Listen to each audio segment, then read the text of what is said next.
hate crime.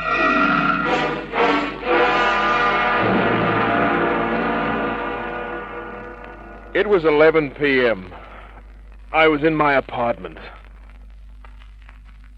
Things had been hot and heavy for weeks. I was tired.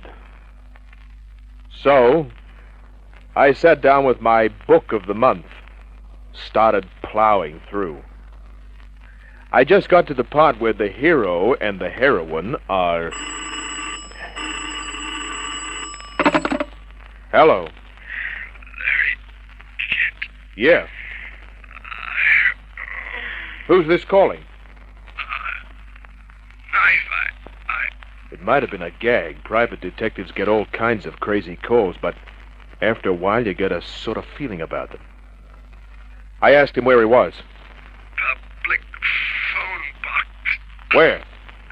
Corner. Center Street. I'll be there. Center Street was 6 blocks away. I drove there. The phone booth was about 50 feet from the street light. I couldn't see anybody in it. When I opened the door, I found out why. He was curled up on the floor. He'd made his last phone call.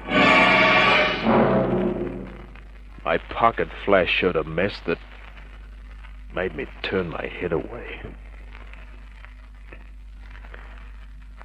I figured I'd better call the cops. To reach the receiver, I had to twist sideways. That's how I saw the other guy. He was walking out of the shadows carefully. There was a quick flash of metal. I went down. The slugs tore through wood only inches above my head. I waited.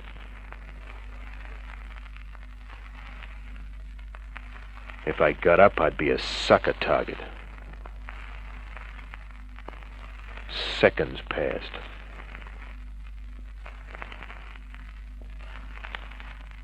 I could feel sweat moving down my face.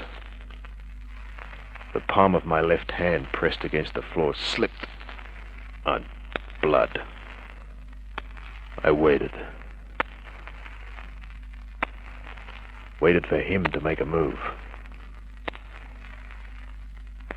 Nothing happened.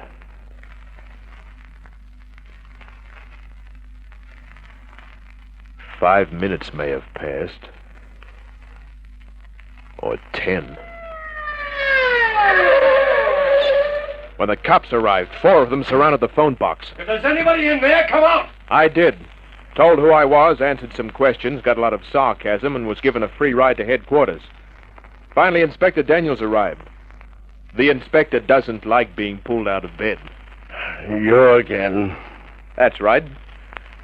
Okay, what happened? Right from the beginning. I already gave the story to your pals. This time I want it, Kent. So, I told him. Did you get a good look at the fellow who fired? Nope. Height, build? Average. Average. It's always average. Too bad it wasn't Chip's Rafferty. Cut the comedy. Okay, sweetheart. And don't call me sweetheart. Sorry, Inspector. But incidentally, who was the guy in the phone box? Name was Gus Morrow. Anybody I should know? He was a small-time racketeer. Any convictions? He wasn't even that big. Ran errands, played cockatoo for baccarat two-up schools. In short, he never took any chances with the boys in blue, huh? Nor anybody else. He must have taken a chance with somebody. You don't get carved up like he was just for the heck of it. What puzzles me is why he phoned you. It didn't puzzle me. People are always getting into trouble, and there are some kinds of trouble that you just don't take to the cops. That's how it must have been with Morrow. Finally, Daniels let me go home, with the usual warning not to take a sudden vacation. It was all in the papers the next day. How Gus Morrow, a small-timer, was stabbed 14 times. How he phoned me. How 3 slugs were sent in my direction. The result of an underworld argument, they hinted. The cops went into their routine, picked up dozens of suspects, but nothing else. And after 3 days, the case was practically forgotten. It was a beautiful morning. I was standing at my favorite spot, the GPO on the corner of Martin Place and George Street, watching the pretty secretaries dance by. I took out a pack of Luckies. 4 and 6 they cost me. And lit up. Would you mind holding that light? For her, I would have held a grand piano. A smooth green dress that justified the existence of 1,000 silkworms. Green eyes to match. Peaches and cream complexion. Bronze-colored hair. A figure that, well, if she bumped into you, you'd say, Thanks. don't mention it. You know, I spent the whole morning looking for you. I can't think of a better occupation. I'd like to have a talk with you, Mr. Kent. How do you know my name? Your picture was in the newspapers a number of times. Can you spare me a few minutes? Naturally, I said I could. We went to a lounge just up Martin Place. A joint full of old, cackling society ducks, younger dames trying to look sophisticated, and a couple of wolves with eyes like ball bearings. Added to that, a tired, frustrated musician was tickling a piano. We ordered, received, sipped, sat back looking at each other. I was very interested in last Friday's edition of the newspapers. Why? Oh, the story concerning you and a man named Morrow. So, Green Eyes. My name is Virginia. Surname? That doesn't matter. Oh, but it isn't fair. You know mine. Besides, I like to know everything possible about my client. I'm not your client. Then why all this? I want to make a deal with you.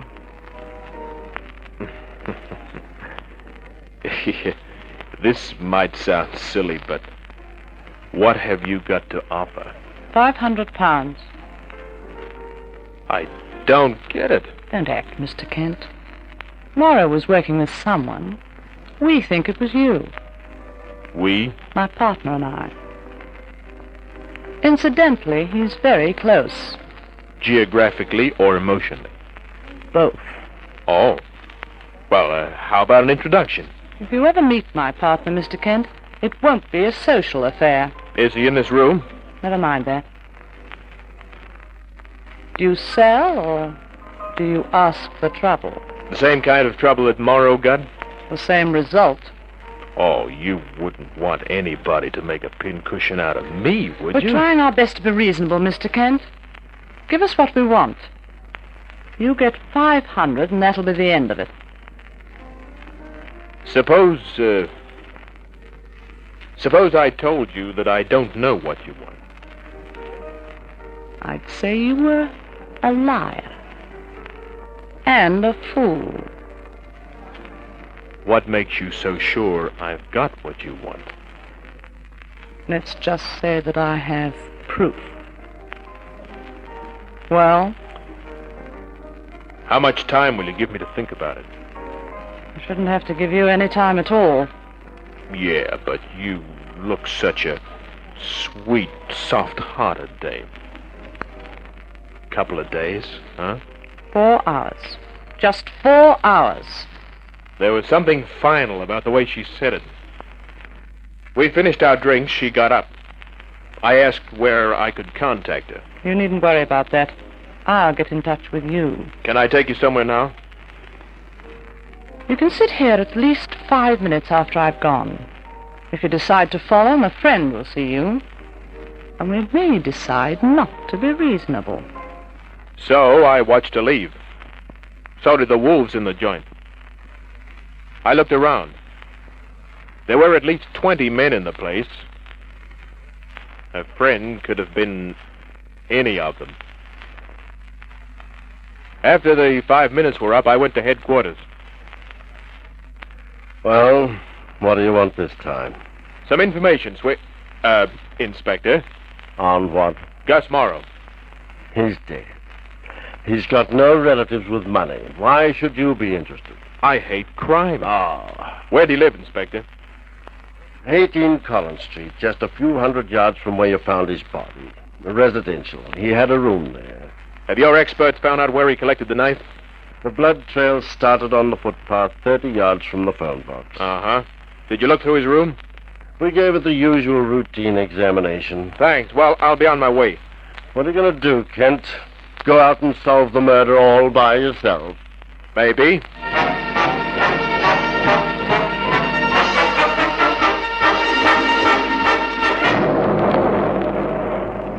Collins Street was an old, narrow brick building finished up with outdated cast-iron scrollwork. The landlady, Mrs. Sloane, lived alone in the basement. She was about 40, tall, dark hair tied in a bun, thin lips, bony frame. I showed her my private license, got down to business. You want to see Mr. Morrow's room? Yeah, somebody living in it? No, I've kept it locked, waiting for someone to claim his things. That's costing you money, isn't it? The day he was killed, Mr. Morrow paid me a month in advance.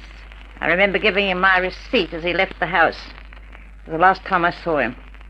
Only 4 hours later... Yeah, can I see his room? Well, I don't suppose there's any reason why you shouldn't. Here's the key. Number 3, first floor. Thanks. Has anyone else been in the room since Morrow died? Only the police. And, of course, myself. I went to the room, looked around. Everything seemed in order till I looked at a picture on the wall. The frame had been pried open and then quickly put together. Just in case Morrow had done it, I took it apart again. Found nothing. The floor was covered with a sheet of linoleum. Cracks near the middle told a story of somebody rolling it so they could look underneath. Cops wouldn't do that. Not on a routine search. I went down to the landlady, gave her the keys, drove to the office. Somebody besides the police had searched Morrow's room. That'd be Virginia and a boyfriend. Virginia... There she was, standing in my office doorway. Hello again, Mr. Kent. Meet Jeffrey. Jeffrey was about average height. Well-cut gray pinstripe suit, pearl gray hat, silk tie, and a gun pointing at my top coat button.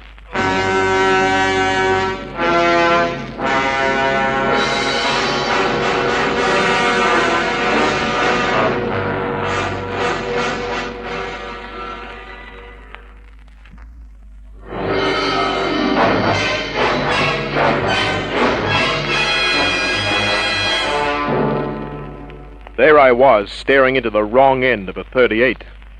And there was Virginia and her friend on the right end. Just keep your hands well away from your body, Kent. Sure. Your 4 hours are up, Mr. Kent. We've come to complete our business deal. With a gun? The gun is only an ornament, if you cooperate. And if I don't? There's only one possible answer to that. The papers, Kent.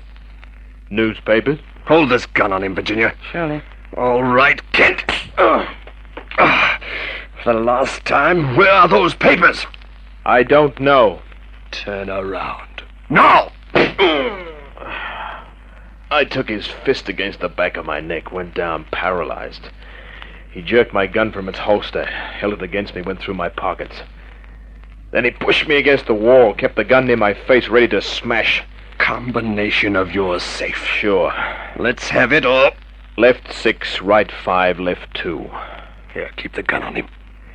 He opened my safe, found nothing but old magazines, then he searched the rest of my office. After that, he came over to me. Get up. We going somewhere? Yeah. I told you I haven't got any papers. And I said to get up. Oh, thanks for the helping hand. You won't be so cocky soon. Where are we taking him, Jeff? Country. A nice, quiet place. Go on, Kent. One peep and you collect. He pushed me into the hall and followed. We walked towards the stairway. One step at a time.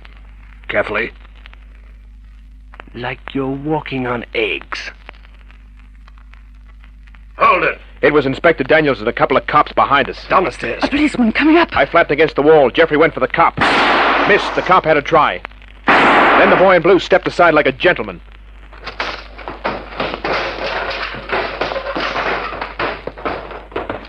Which left Virginia. She hesitated. I grabbed her wrist. Drop it. All right, men. Take her where it's nice and cool. Yes, Inspector. Come on, lady. You okay, Kent? Yeah, but isn't there something I should know? Maybe.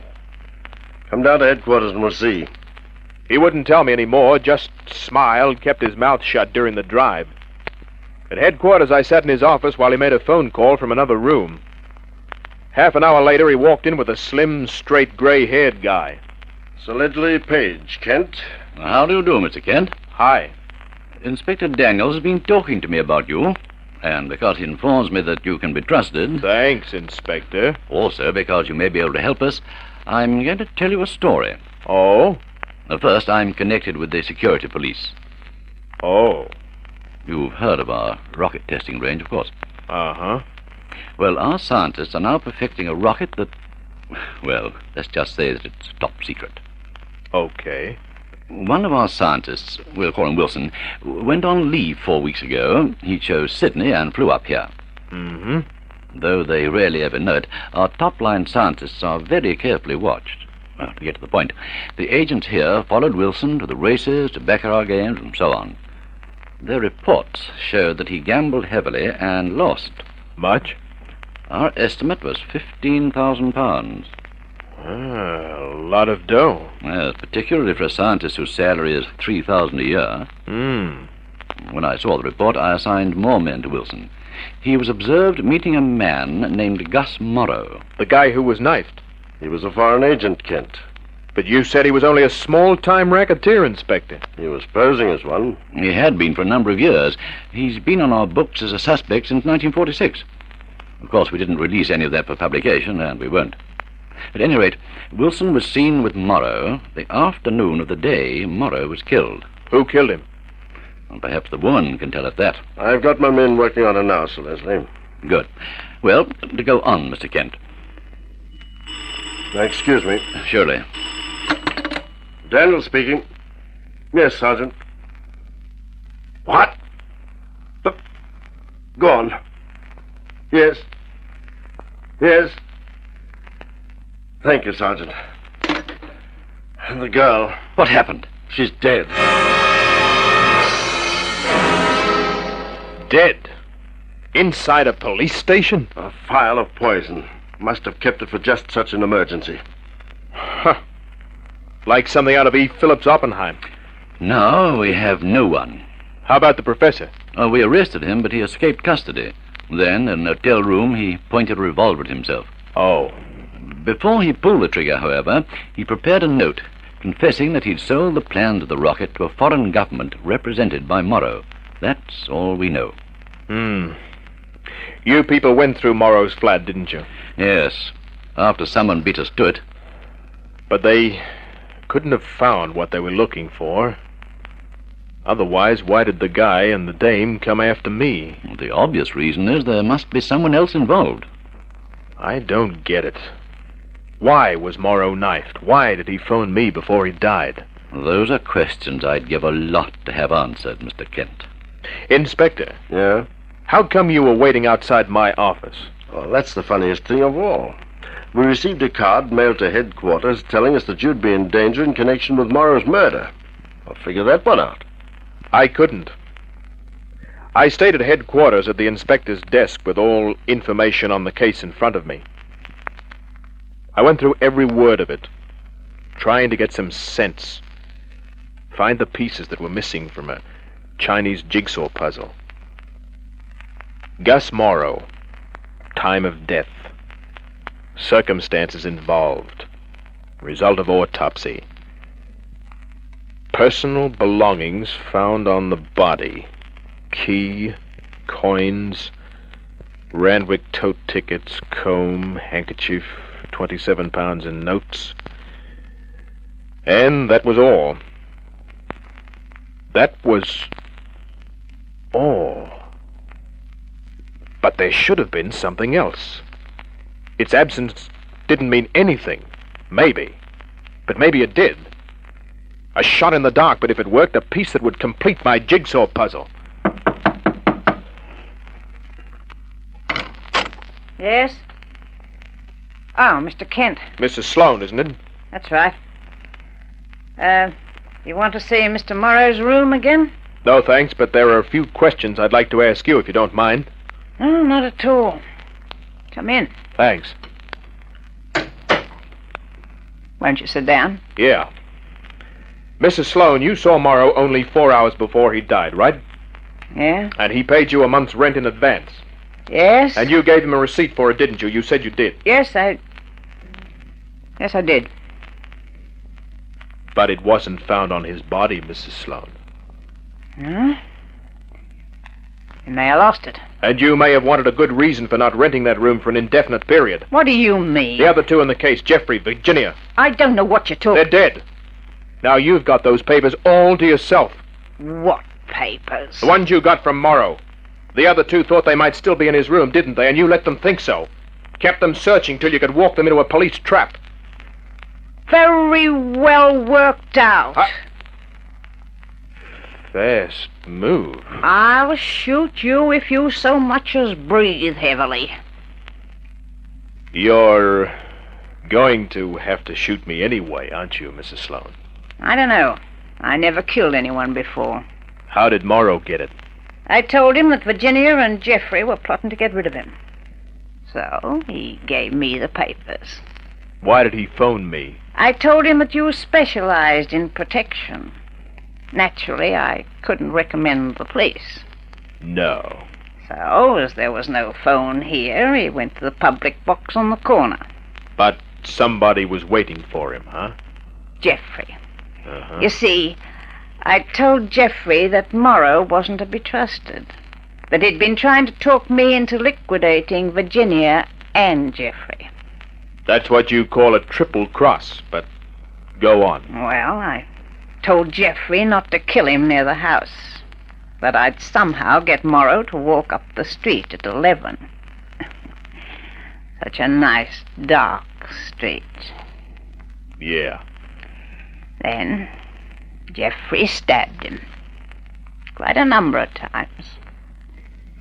Suddenly lost his nerve, I'm afraid, and ran to me. And what did you do? Finally, I talked him into going back, to make sure. Found Morrow on the phone box floor, still breathing. The receiver was off the hook. He replaced it, stabbed once or twice more, and walked away. Then he saw you arrive in your car, watched you from the shadows, saw by your actions that you knew what to look for, and... Pumped 3 shots at me. Yeah. Why? Well, he guessed that Morrow had phoned you and thought you knew too much. Of course, I added to that later, and the newspapers next day helped me along. It was easy to make Jeffrey and Virginia believe that Morrow had given the papers to you. But you had them all the while. In my case.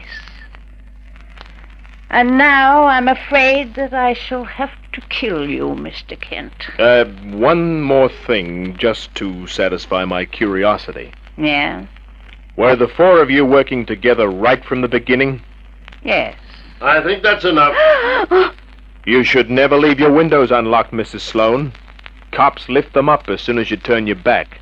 I'm waiting for you to drop the gun, Mrs. Sloane. She'll drop it, Inspector. Unless she wants to make a trip to the morgue. And there you have it. She went along meekly, told her story with tears in her eyes, and she'll get about 20 years. All for 3 pieces of paper. Come to think of it, there are plenty of dames who go through almost as much for just 1 piece of paper. They call it a marriage license. And that's a life sentence. Good night.